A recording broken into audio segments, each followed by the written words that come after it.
It was a warm summer morning when 12-year-old Emily put on her riding boots, grabbed her helmet, and led her favorite horse, Starfire, out of the stable, excited for the ride her mother had promised she could take through the woods behind their house, which stretched for miles and led to old trails once used by Native American tribes. And though her mom, Laura, had warned her not to go too far, Emily smiled, nodded, and promised she'd be careful and return before lunch. So Laura, trusting her daughter and the strong bond she had with Starfire,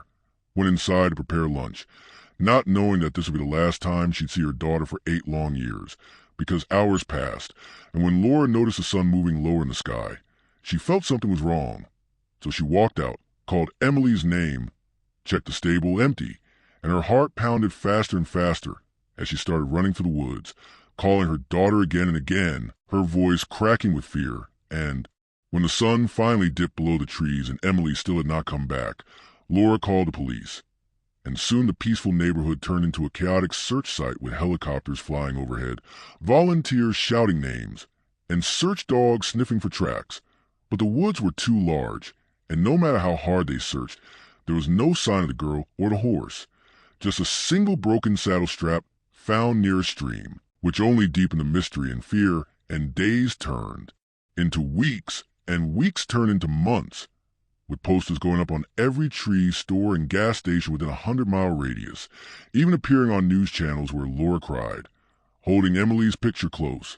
begging anyone who had seen a girl with a brown horse with a white patch on its side to come forward, but no one did, and the case slowly grew cold, with investigators suggesting maybe Emily had fallen into the stream and been carried away,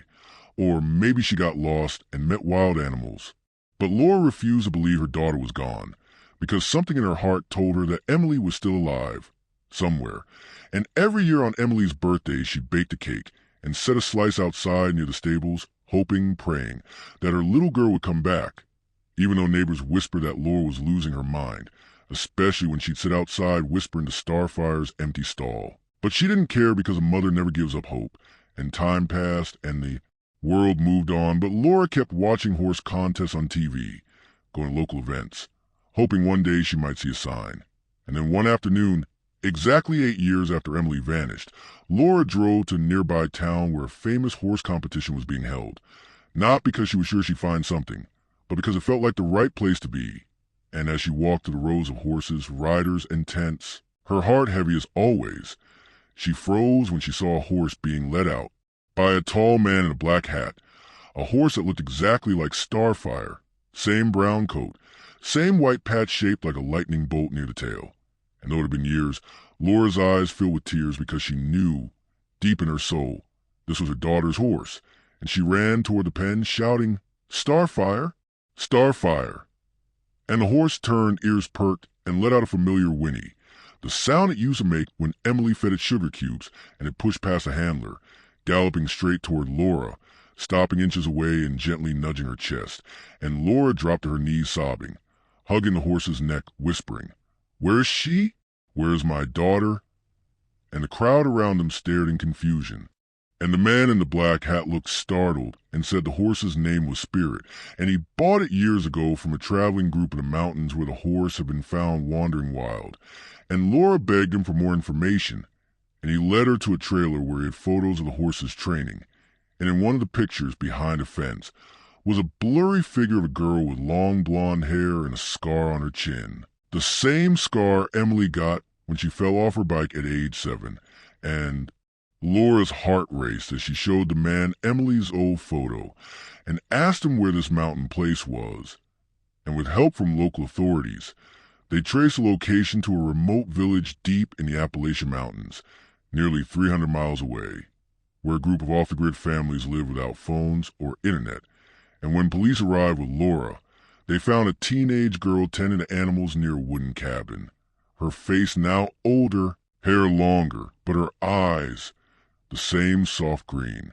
Eyes Laura had kissed every night, looked up in shock as she saw her mother step out of the car and whisper her name, "Emily," and the girl dropped the bucket she was holding, tears streaming down her face as she ran into her mother's arms, crying, shaking, and the two held each other for what felt like hours,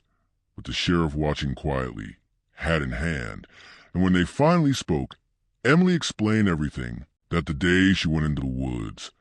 she saw a strange man fishing by the stream, and when she greeted him politely, he suddenly grabbed her and tried to drag her, but Starfire kicked the man in the leg, and Emily managed to escape, running deeper into the forest, getting lost in the thick trees until she stumbled across a hidden trail, where she was found days later by a family who didn't believe in modern society and refused to let her return, saying the outside world was dangerous and full of lies, and because they were kind to her, feeding her and giving her a place to stay. She eventually gave up trying to leave, especially since they moved off into the woods, avoiding cities. But when one of the sons grew sick, they had to come down from the hills, and that's when they sold Starfire to pay for medicine. And though Emily cried and begged them not to, they said it was necessary, and ever since then, she had been watching the world from a distance, always wondering if her mother was still looking for her, never forgetting the sound of her mom's voice or the smell of the stable at home. And now, finally, she was going back, and the ride home was filled with quiet tears, hugs, and the horse following behind him in a trailer, as if he knew this was where he truly belonged. And when they arrived at their old house, everything had changed. The paint was older, the flowers Emily had planted were gone. But as soon as Emily stepped inside, she saw the framed photos, the note she left on the fridge, and the small birthday cakes her mom had frozen over, the years with her name on them. And she broke down crying again, overwhelmed by the love that had waited for her. And over the next few weeks, reporters came, police closed the old case, and people from all around the country sent messages of joy and hope, saying the story gave them strength to never give up on the people they love. And though Emily had missed 8 years of birthdays, school dances, and normal life, she now had something even more precious, a second chance with her mom, her horse in her home. And every morning she walked out to the stable, whispered thanks to Starfire, and reminded herself that love, no matter how lost or far, always finds its way back.